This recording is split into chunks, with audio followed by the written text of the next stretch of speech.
नमस्ते, मैं रेखा मिश्रा आप सभी का हार्दिक अभिनंदन करती हूँ।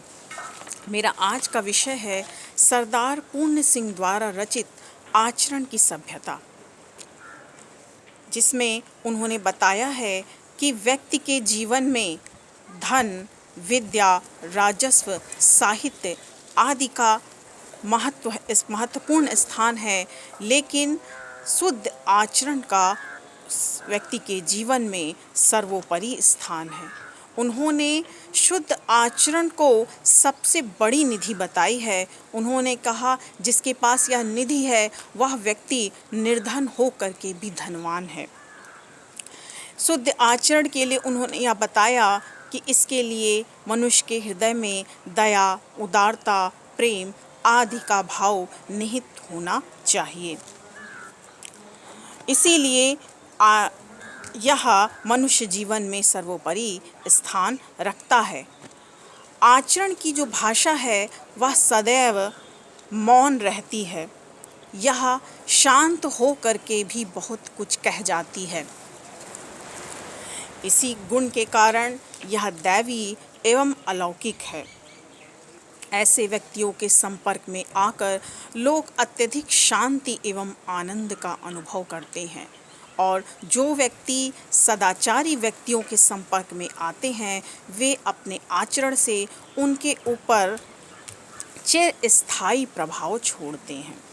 लेखक कहते हैं कि मृदु वचनों की मिठास में आचरण की सभ्यता मौन रूप से खुली हुई है। नम्रता, दया, प्रेम और उदारता सब के सब सभ्य आचरण की भाषा के मौन व्याख्यान हैं। इस मौन व्याख्यान से उत्पन्न प्रेम और पवित्र धर्म विश्व का कल्याण करते हैं। सदाचारी व्यक्ति के संपर्क में आकर के साधारण मनुष्य के लक्ष्य परिवर्तित हो जाते हैं।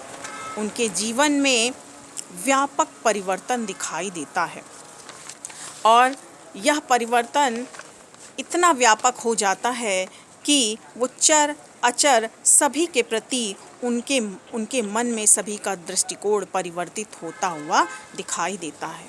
वह परम शांति एवं आनंद का अनुभव करते हैं। लेखक के अनुसार आचरण के मौन व्याख्यान से मनुष्य को एक नया जीवन प्राप्त होता है। नए नए विचार स्वयं ही प्रकट होने लगते हैं। सूखे काष्ठ सचमुच ही हरे हो जाते हैं। सूखे कूपों में जल भर आता है। नए नेत्र मिलते हैं।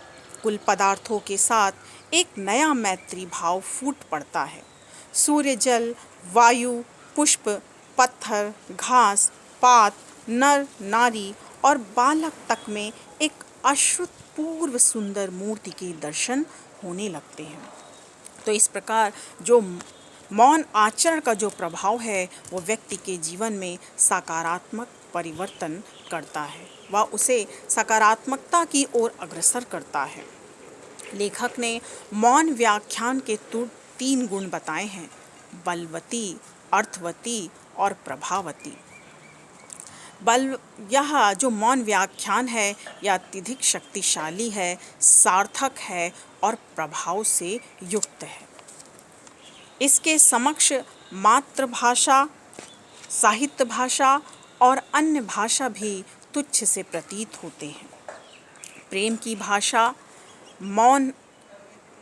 की भाषा शब्द रहित है।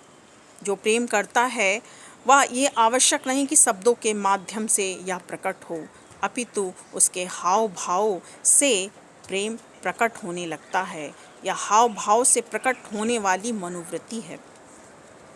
उन्होंने कहा कि जो आचरण का प्रत्यक्ष रूप है उसका निर्माण ना ही व्याख्यान से होता है, न सत्संग से होता है, न वेद श्रुति से होता है, अपितु उसका निर्माण शनैः शनैः होता है।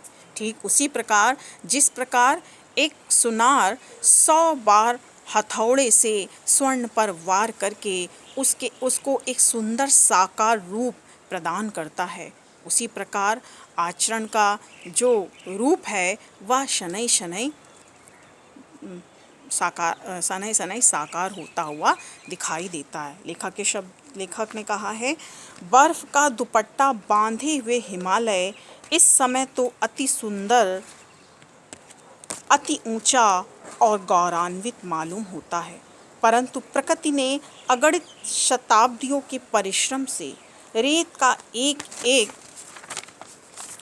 एक परमाणु समुद्र के जल में डुबो कर और उनको अपने विचित्र हथौड़ों से सुडौल करके इस हिमालय के दर्शन कराए हैं।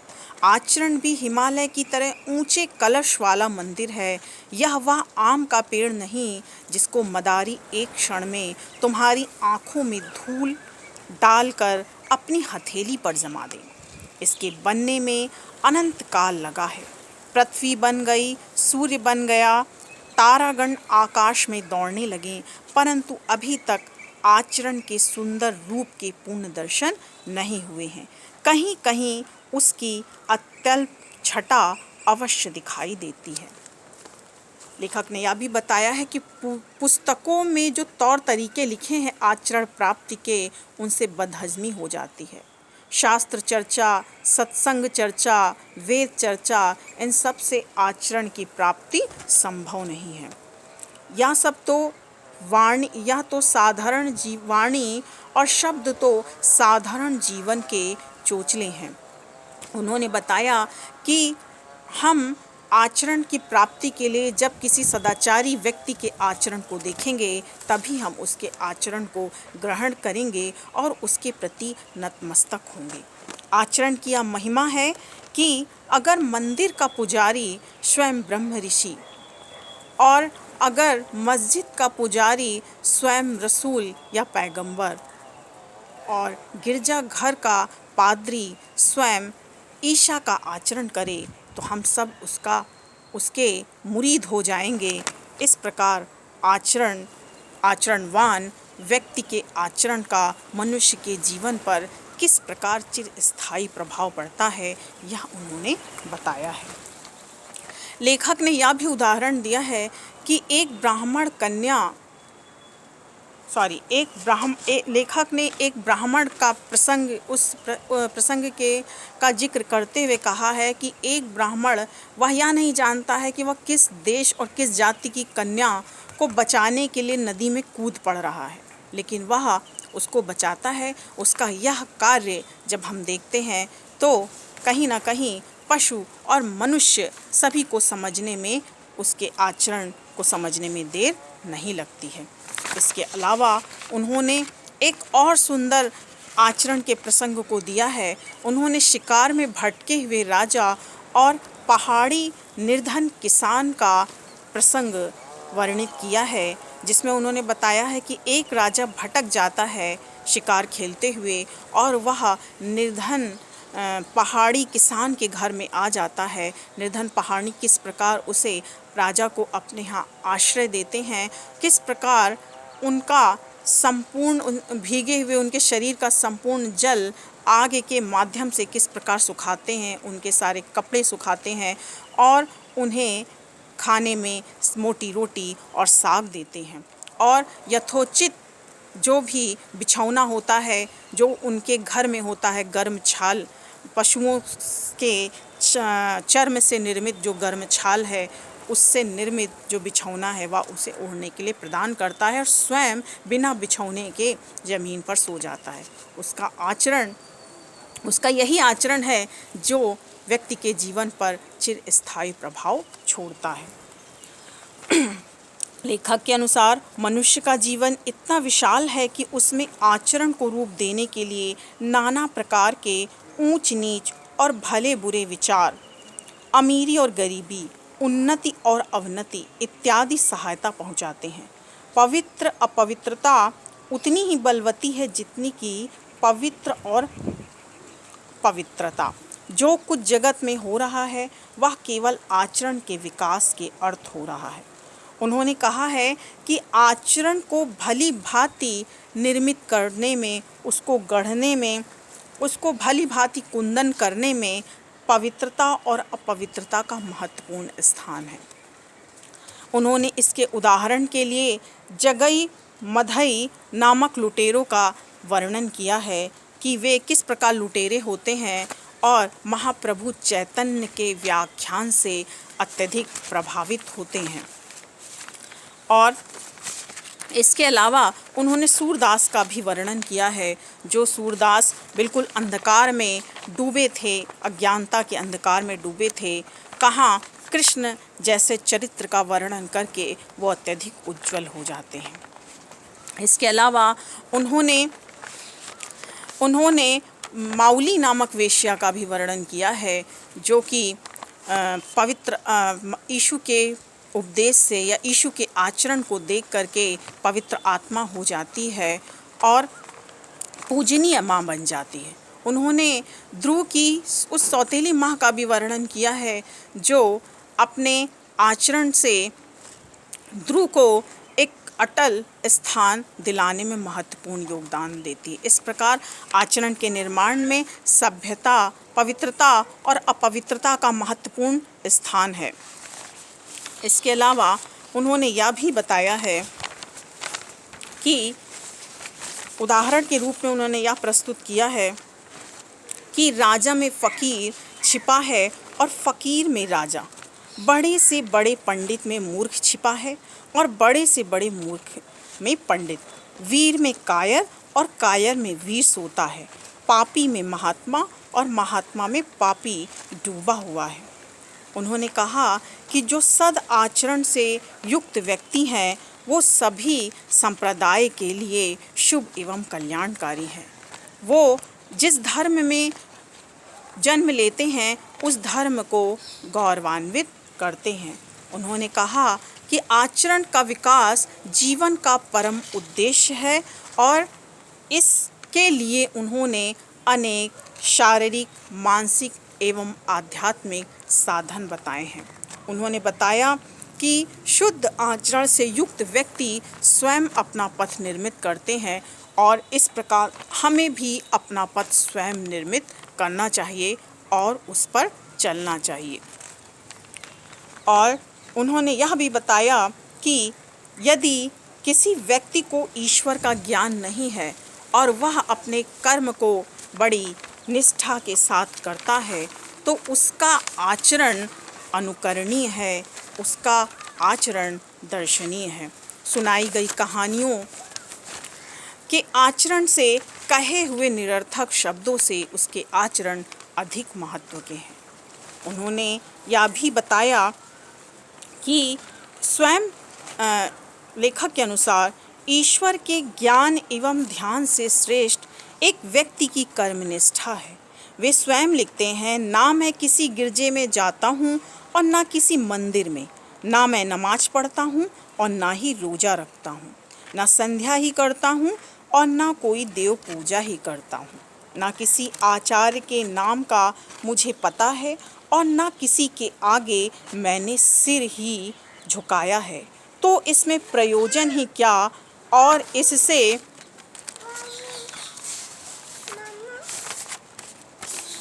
इससे हानि भी क्या। मैं तो अपनी खेती करता हूँ, अपने हल और बैलों को प्रातःकाल उठकर प्रणाम करता हूँ। मेरा जीवन जंगल के पेड़ों और पत्तियों की संगति में गुजरता है। आकाश में के बादलों को देखते मेरा दिन निकल जाता है। मैं किसी को धोखा नहीं देता। हाँ, यदि कोई मुझे धोखा दे तो उससे मेरी कोई हानि नहीं। मेरे खेत में अन्न उग रहा है, मेरा घर अन्न से भरा है।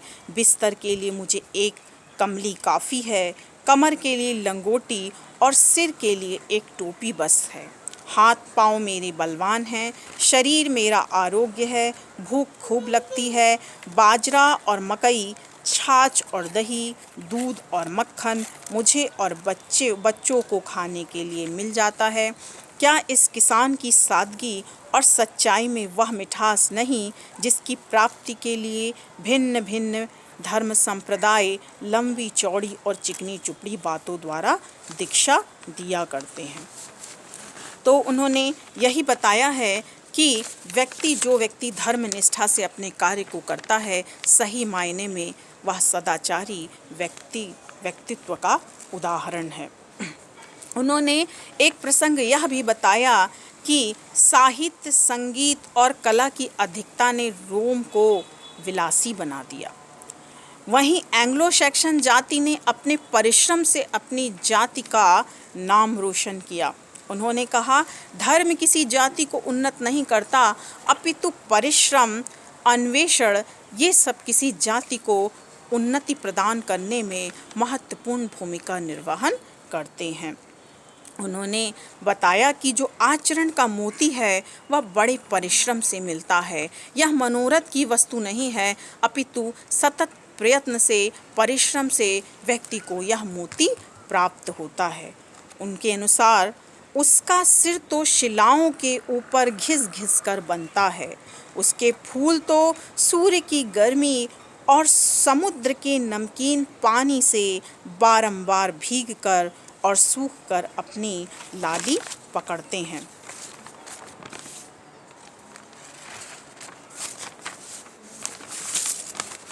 उन्होंने कहा कि जो आचरण का स्वर्ण है, सहजता से प्राप्त नहीं किया जा सकता है।